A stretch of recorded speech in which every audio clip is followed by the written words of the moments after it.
Naglabas ng abiso ang Department of Trade and Industry o DTI ukol sa pagpapatupad ng price freeze sa bayan ng Umingan, epektibo mula July 18 hanggang September 16, 2025 matapos itong isailalim sa state of calamity dahil sa matinding pagbaha. Gayunpaman, hindi ito agad naramdaman ng ilang mamimili at negosyante sa lugar. Ayon kay Dali Casildo Morao, isang lokal na negosyante, nananatiling maayos ang presyo ng mga pangunahing bilihin. Wala umano siyang napansing pagtaas sa presyo ng bigas at mga dilata. Sa katunayan, anya, bumaba pa ang presyo ng karne ng baboy.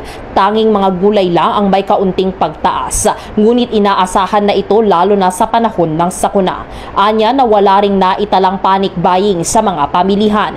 Ayon pa kay Murawa, bago lamang ang karanasan na ito sa Umingan ang ganitong klaseng pagbaha. Kaya't hindi ito gaanong nabahala ang mga mamimili pagdating sa presyo ng bilihin. Nilinaw din niya na wala silang natanggap na opisyal na abiso mula sa DTI tungkol sa pagpapatupad ng price freeze.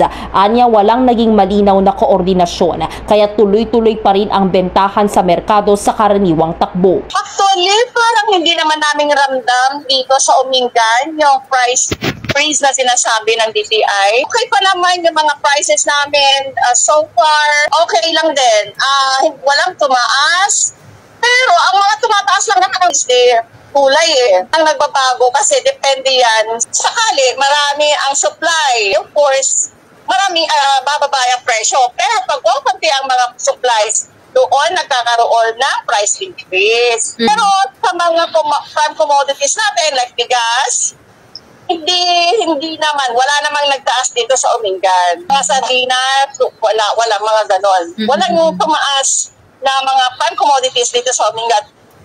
Doon lang ako, baka doon lang sa mga kulay. Aside from that, hindi na. Hindi naman nagpanic ang mga taga-Umingan. Walang nangyaring panic buying. It's usual ang nangyari.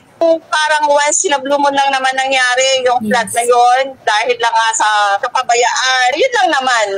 Kundi parang wala Parang walang price freeze na sinasabi. Kundi ang baboy pa nga, dati-dati, mataas ang presyo ng baboy. Sa ngayon, hindi, parang bumaba siya.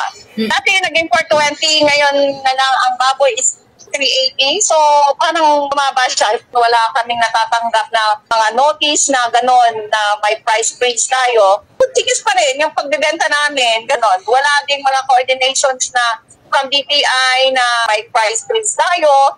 It's good naman. Mas maganda yung may ganon kasi nga naiiwasan yung pananamantala ng mga business owners na yan. Ganon naman Kasi kung minsan, pag mga ganitong may kalamidad, ang mga ibang business owners niya yan, nananamantala sila. Pero sa ngayon dito sa Umingan, wala akong makita o wala akong nalaman na may nagsamantala ng presyo ngayon dito sa Umingan.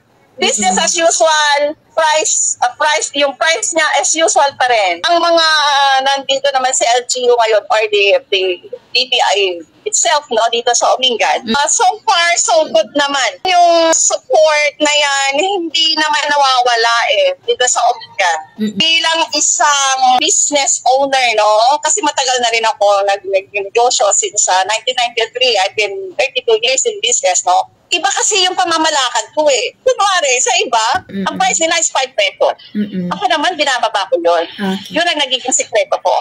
Malalaman na yan ng ibang tao. Pero that's my secret, So, hindi ko ramdam ngayon yung ganon kasi patuloy pa rin ang pamimili ng ibang mga customers dito sa amin. Especially ngayon, sa agri, bigas, lang. Ang aking mensahe naman sa aking mga kapwa negosyante dito sa Umingan, sa ngayon, naway, wag nating samantalahin itong mga kalamidad na nangyayari ngayon dito sa atin. Naway, wag nating samantalahin ito upang tayo ay kumita. Pagkot, mas magandang tumulong sa ating mga kapwa na nasalanta ng bagyo, ng baha dito sa Umingan. mas masarap mamuhay kung tayo ay nakakatulong sa kapwa. Bagamat hindi ito agad na iparating sa kanila ang abiso, positibo pa rin ang kanyang pananaw ukol sa price freeze. Para sa kanya, magandang hakbang ito upang maiwasan ang pananamantala ng ilang negosyante na posibleng magtaas ng presyo sa gitna ng kalamidad. Patuloy naman ang suporta ng lokal na pamahalaan at ng DTI sa mga apektadong residente at negosyo sa bayan.